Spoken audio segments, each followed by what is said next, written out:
Hi, welcome. This is going to be a demo on signed cookies for CloudFront. So right now we have a page that is protected by a signed cookie. We could click refresh here and it's going to say missing key. You can't access this data through CloudFront unless you have the appropriate signed cookie. So going over here, here's the page that says bake me some cookies. What you'll see, it's a quick JavaScript. When you click this button, it's going to trigger off some JavaScript. More importantly, here's your API gateway call that's going to trigger a Lambda that will return the appropriate signed cookies. So we're going to go ahead, we're going to click bake me some cookies. It's going to spin up that Lambda. It does take a few seconds here because its default configurations, and then it's going to return and forward us to this web page. So this web page is cat.html, and it also has another file to bring up this cat image, and that is just demonstrating that these signed cookies will apply to any object in the web path of this CloudFront URL. So over here, you're going to go ahead and take a look at the application. You'll be able to see the cookies that are used. Here are the cookies, and you'll need the key pair ID, the signature, and the policy.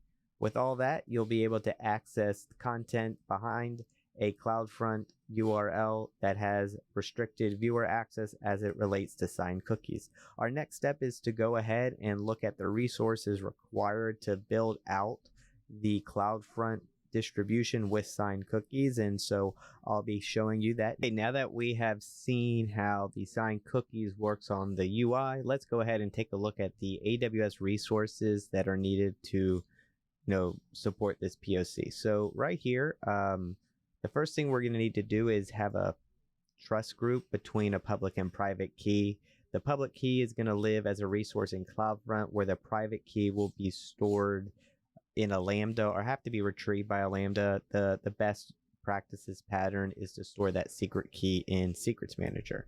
Right now, here's our public key. We're gonna read in that file, and we're gonna create with CDK a resource called public key and assign that public key to a key group. Moving on, we're going to set up the S3 bucket that will serve as the origin, and we're going to give this public read so anybody can access this with a index document of index.html.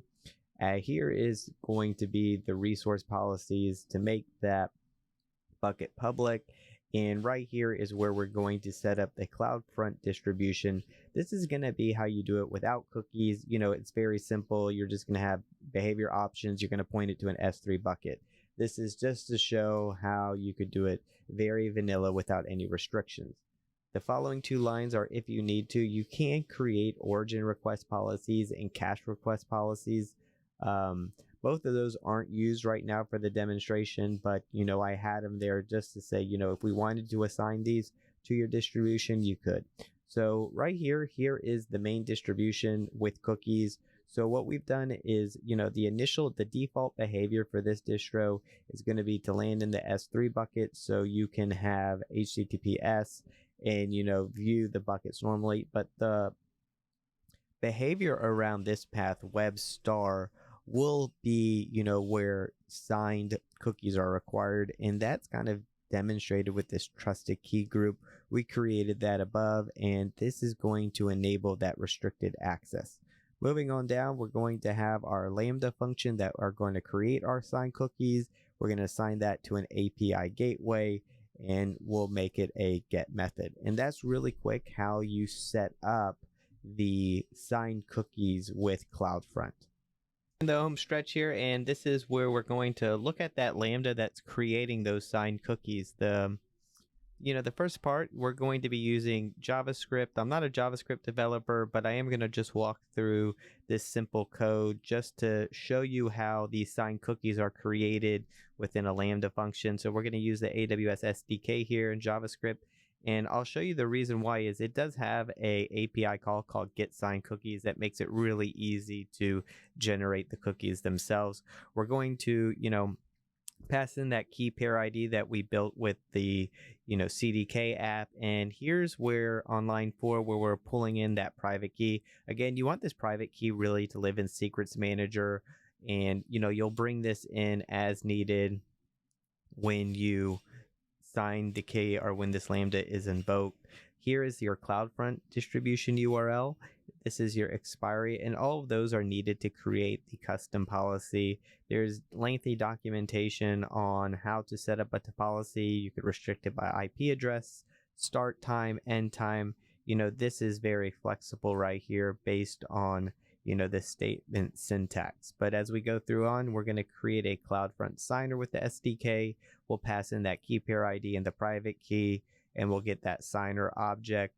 From there, we're going to, call the get signed cookies, and we're going to pass in these options to sign, and is really going to be your policy. So you're going to sign that policy with that key pair ID and the private key, and it's going to generate those signed cookies.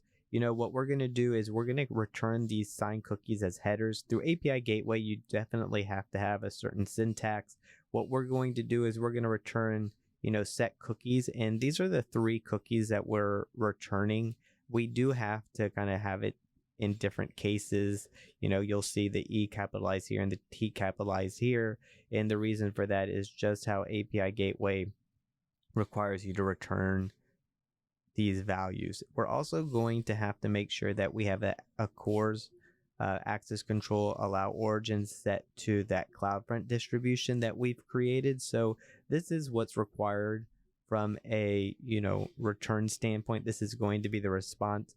What I've also added is just to test this out, you can use curl and you could have some headers and you could pass in these cookies and just validate your cookies are actually being created correctly, because there could be issues when in the browser in Chrome, when you set and get these cookies, things might not work out as intended. But this is going to be a great way to validate, using a CLI tool curl to make sure your cookies are actually signed correctly.